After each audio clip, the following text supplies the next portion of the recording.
নমস্কাৰ সকলোকে। আপোনালোকে দেখিছে ওৱান আৱাৰ টাইম ফ্ৰেমত এইটো ষ্টকে আজি ডাউন চাইডে এটা ধুনীয়া মুভ দিছে এতিয়া। অলপ জেগাতে চাইডৱেজ হৈ আছিলে, কিন্তু অলপ দেৰি আগতে 15 মিনিটৰ কেণ্ডেলত দেখিছে আপোনালোকে ইয়াতে ব্ৰেক কৰিলে তলফাল ডাউন চাইডে। সেইবাবে ইয়াতে অলপ এণ্ট্ৰি কৰিম বুলি ভাবিছোঁ। ট্ৰেডটা প্লেন কৰিছোঁ আৰু কোৱান্টিটি অলপ ল' কৰি থৈছোঁ। আপোনালোকে দেখিছে 40 কোৱান্টিটিত মোৰ ডাউন চাইডে এণ্ট্ৰি হৈ গৈছে ইয়াতে। আৰু যিহেতু সময় এতিয়া 1:30 বাজি গ'ল, 2টা বজাৰ বেছি সময় নাই আৰু মাৰ্কেট অপেন হৈ থকাও বেছি সময় নাই। সেইবাবে যিটো আমাৰ 1:1 টাৰ্গেট আছে বা ষ্টপ লছ যিটোৱে প্ৰথমে হিট হয় তালৈকে ৱেইট কৰিম ভাবিছোঁ। আপোনালোকে দেখিছে এণ্ট্ৰি কৰা 15 মিনিট ওপৰত হৈ গৈছে আৰু আমাৰ চাইডে অলপ অলপ মুভ দিবলৈ লৈছে। সেইবাবে ষ্টপ লছটো প্লেচ কৰি ল'ব লাগিব। মাৰ্কেট যিহেতু কণ্টিনিউ ডাউন চাইডত গৈ আছে, ৰিট্ৰেচ আহিবও পাৰে আপ চাইডে, সেইবাবে ষ্টপ লছটো লগাই লৈছোঁ। দেখিছে আপোনালোকে।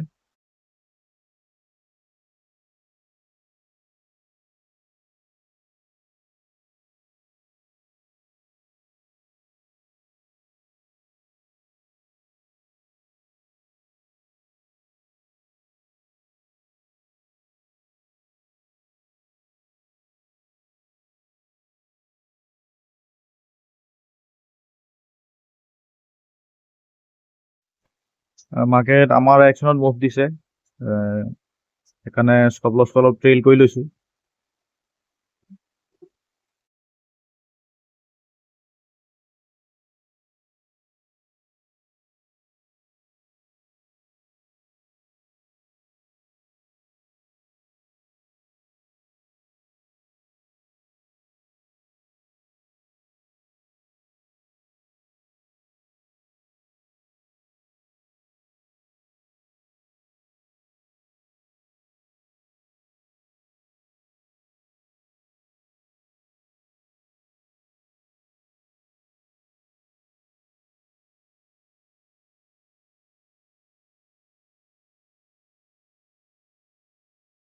মাৰ্কেটত এণ্ট্ৰি কৰা আধা ঘণ্টাৰ ওপৰত হৈ গৈছে, আপোনালোকে দেখিছেই।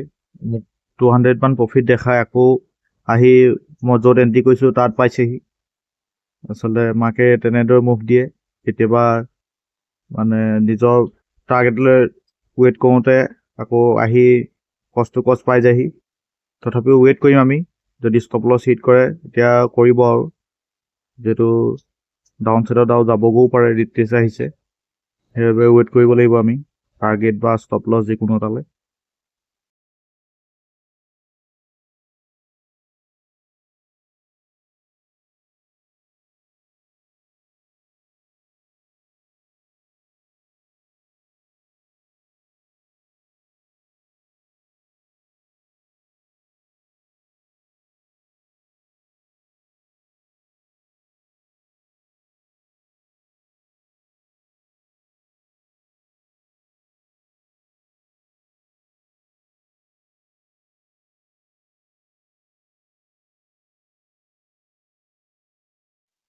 মাৰ্কেটে আমাৰ ডাইৰেকশ্যনত ধুনীয়া মুভ দিছে, সেইবাবে ষ্টপ লছটো আমাৰ প্ৰফিটৰ ছাইডে ট্ৰেইল কৰি দিছোঁ, যিটো যথেষ্ট সময় হৈ গৈছে আৰু এটা ধুনীয়া মুভ দিছে।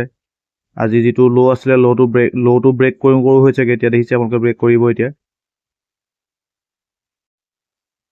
মই দেখিছে আমাৰ ডাইৰেকশ্যনত মুভ দিছে, কণ্টিনিউ মুভ দি আছে, সেইবাবে ষ্টপ লছটো কণ্টিনিউ ট্ৰেইল কৰি গৈছোঁ।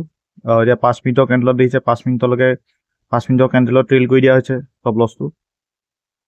আৰু যিটো আমাৰ 1 ডে টাৰ্গেট আছে, টাৰ্গেটটো হিট নহ'বগৈ পাৰে, যথেষ্ট টাইম হৈ গৈছে। মাৰ্কেট বন্ধ হ'বলৈ আৰু আধা ঘণ্টা আছে, সেইবাবে চাওঁ কিমানটো যায় আৰু সোনকালে ট্ৰেডটো ক্ল'জ কৰিবলৈ চেষ্টা কৰিম।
মুভ দিব পৰা নাই মাৰ্কেট ডাউন চাইডে, সেইবাবে 1 মিনিটলৈ টাইম ফ্ৰেম কৰি লৈছোঁ আৰু ষ্টপ লছটো আঁতৰাই লোৱা হ'ব।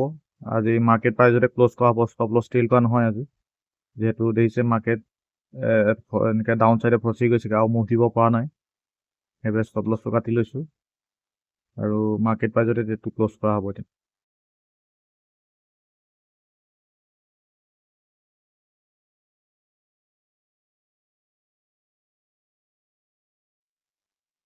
দেখিছে মাৰ্কেট প্ৰাইজতে ডেটটো ক্ল'জ কৰি দিছোঁ, যিহেতু টাইমো যথেষ্ট হৈ গৈছে আৰু ডাউন চাইডে মুভ নিদিবও পাৰে, ইমানতে ফচিছে যেতিয়া আপ চাইডে যাবগৈও পাৰে, সেইবাবে ট্ৰেডটো ক্ল'জ কৰি দিছোঁ। আৰু যিসকলে নতুনকৈ ট্ৰেড কৰিবলৈ আৰম্ভ কৰিছে তেওঁলোকৰ বাবে এটা ভিডিঅ' মই বনাই আছোঁ বাৰু, এডিট কৰিবলৈ আছে, অলপ বাকী আছেগৈ। আৰু এনেদৰে ট্ৰেডিং শিকিবৰ বাবে চেনেলটো লাইক আৰু ছাবস্ক্ৰাইব কৰিব, পাৰিলে অলপ শ্বেয়াৰ কৰি দিব। ধন্যবাদ।